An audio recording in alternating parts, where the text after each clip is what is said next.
welcome back to Accessible Photography. Today I've decided to come out and do a vlog because it's been a little while since I posted one, and in recent days I've actually gained a few extra followers thanks to Adam, aka Wadgercatcher, and I thought I really have to get out and do another vlog. And I do apologise for the delay in doing this. It's just a bad time of year for me. I find things quite hard because of my ME, so I kind of skip things. I had a great plan about 2 weekends ago. I was going to go up to Glencoe, and on the Friday I managed to pull a thigh muscle, and that was not good, and it was probably one of the simplest things I was doing as well. So the idea of trying to climb up a little bit of a hill for a viewpoint was put out the window straight away. Anyway, I'm rambling as usual, and I just want to introduce you to where I am, because this is actually very local to me. In North Queensferry, I've got the Forth road bridge behind me. Behind that, out of sight at the moment, is the Forth rail bridge, otherwise known as the Forth Bridge. And over here is the new Queensferry Crossing.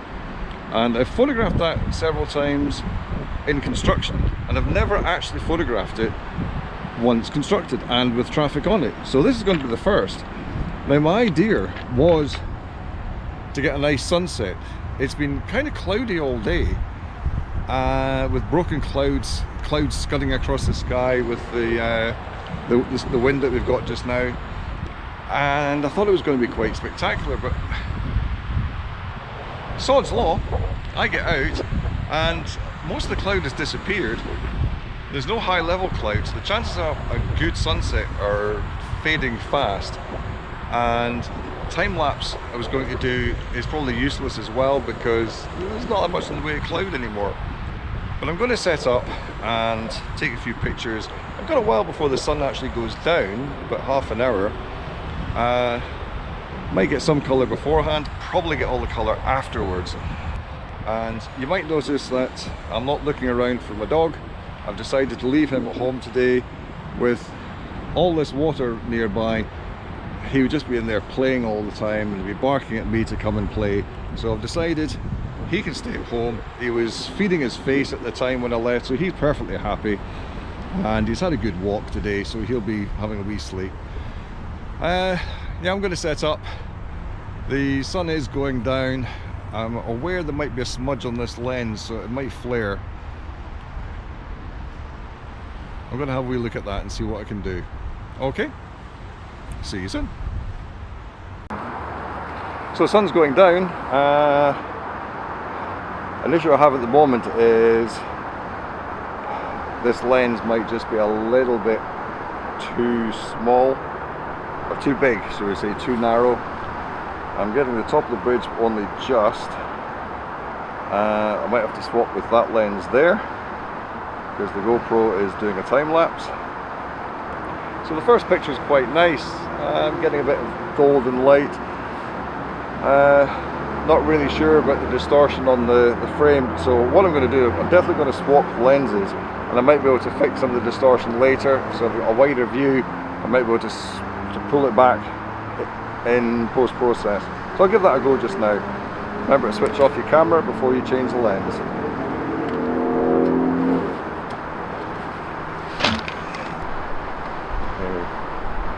Bringing out the screen so you can see what I'm doing. With this lens, unfortunately I don't have any filter system at all, so I'm just going to go with it as it is, which isn't too bad.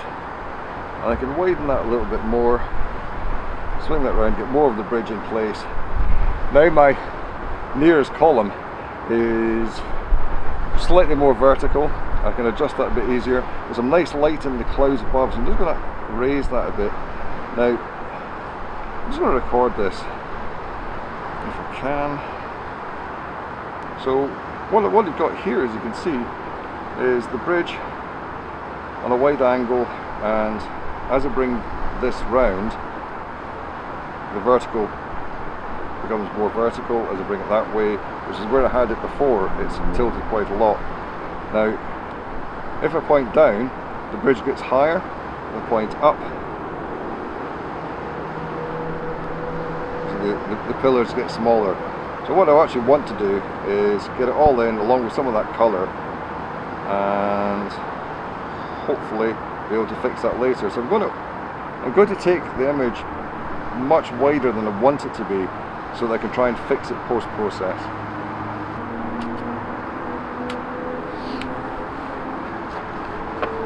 Should be using my plunger. Don't want to get camera shake. For Nikon users, make sure the Nikon sign is facing towards you. Okay, focus is good. I'm on mirror up, and mirrors up, click. And that's quite a nice image. It's in focus, there's nice colour. The bridge is silhouetted, of course. I could probably bring that back because there's a large dynamic range on this camera, and I'm getting a nice flare from the sun. There's beautiful beams of light coming out of the sky there. So I'm actually going to zoom this in again a little bit further so I can actually emphasise those beams. Do that. Click. It's a double click, I keep forgetting that. And a bit further again. So now I'm going to have a distorted image, and I know that. But I've got these beautiful beams of light coming through the clouds as the sun goes down. And beams of light, I've heard another photographer mention, is like gold dust to photographers. You want those beams of light. Unfortunately, it's such a wide lens, they're going to be really small in the image, but they're there. I might be able to do something with them later. I'm going to go slightly wide again. Get the nice clouds that are above. Beautiful colours. Click. I'm getting a nice image there. It might not be as bright as I would like, so I'm just going to increase the exposure a bit. I'm going to change my ISO. I'm not sure if that's the best. I prefer to be around about f8 for a scene like this, or f5 there. And I'm also changing my matrix metering. It was on spot metering, God knows why.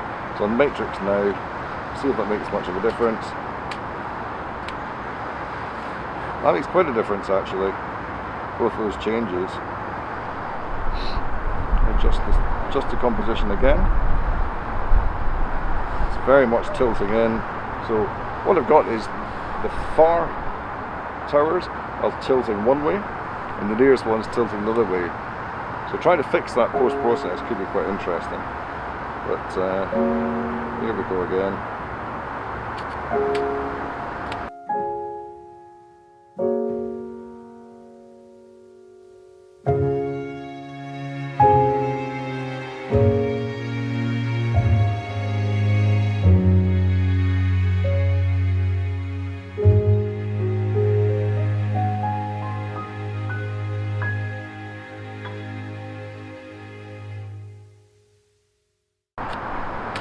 The question is now, are we going to get some nice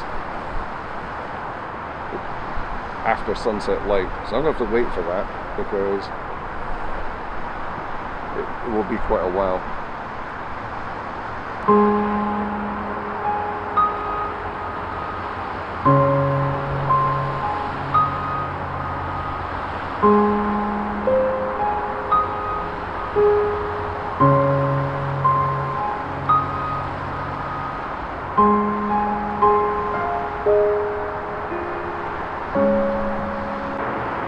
Not sure if you can actually see this, but the lights are actually already on the bridge, so you might get an interesting blue light on the bridge.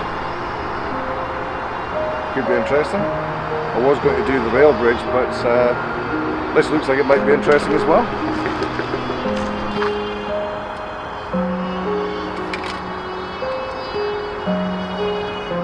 The lens hood does get in the way a lot, doesn't it? I prefer to leave the lens hood on the lens so that it's there when you need it. But it does get in the way. Right, how do you work this camera again?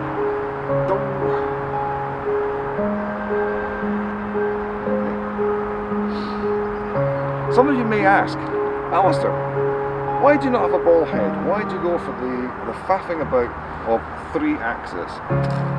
It's a very simple and easy question to answer, and that is, the ball head was too expensive. I was getting a new tripod and the ball head was just taking it too far, and I thought, you know what, I'll take my time with my photography and I'll do all the adjustments instead of going twick, twick, twick and take it. Seems to be working, done it again, seems to be working for me.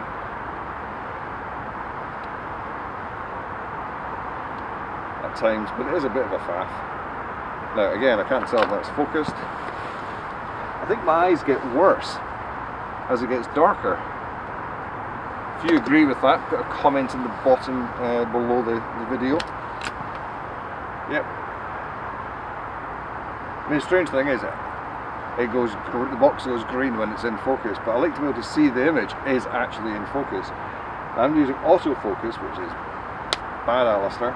I should be using manual focus and then zooming in. So what I can do is switch it at the bottom, manual focus, and now I can zoom in on that.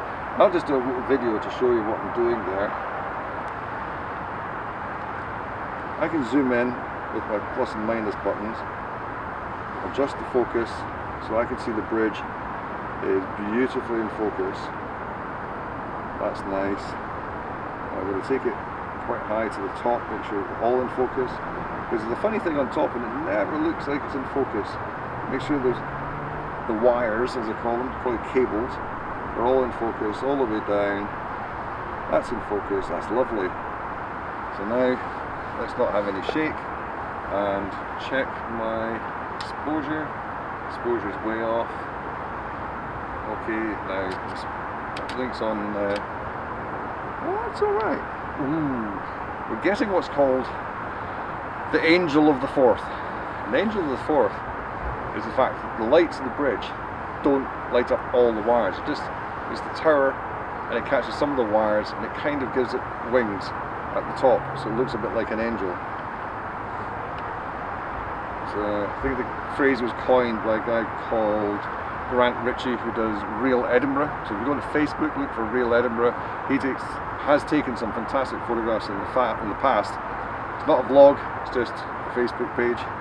And he did this, the first day that this was lit up, took the photographs and coined the phrase Angel of the Fourth. Zoom in. Oh, I've got some lovely light in the background. And I've got to make sure this is actually vertical or it will look wrong. So I've got that vertical as possible. Check the focus again. That's lovely. That is lovely. And big picture. That's beginning to look really, really nice. Very happy with this. I'm wittering away to camera and I've no idea if you can hear me, but the microphone's quite far away now. I think what I'm going to do is I'm going to bring it round and you can see what I'm doing.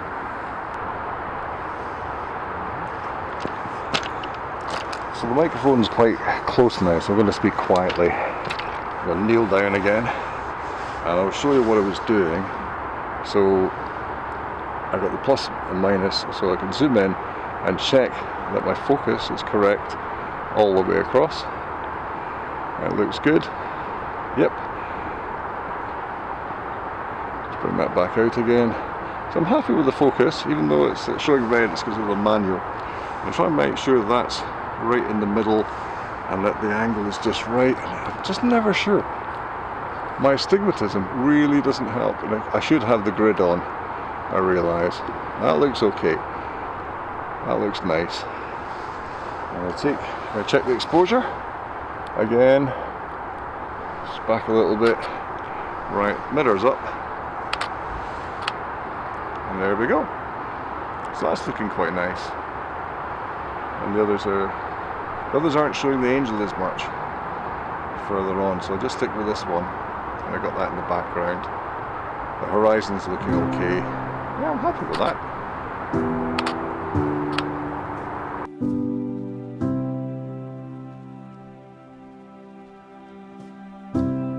Well, it's getting quite dark now, and I'm doing one last little experiment, and I've actually put on an ND. It's a variable ND. It's a ND6, 6 stop, whatever that is. Generally, I wound it back a fraction because it wasn't working properly, and I'm taking a 25-second exposure so that I could smooth out the water a little bit. I'm just going to have a look and see how that went. I might have to adjust it again.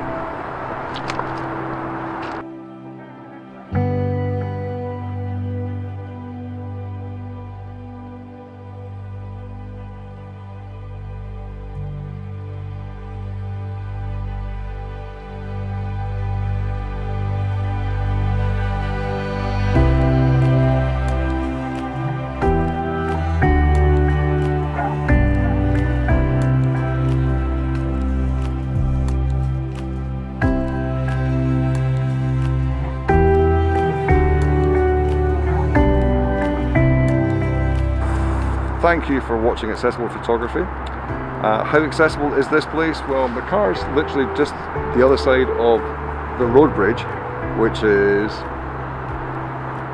50 to 100 meters away, the car. It's a nice path coming up.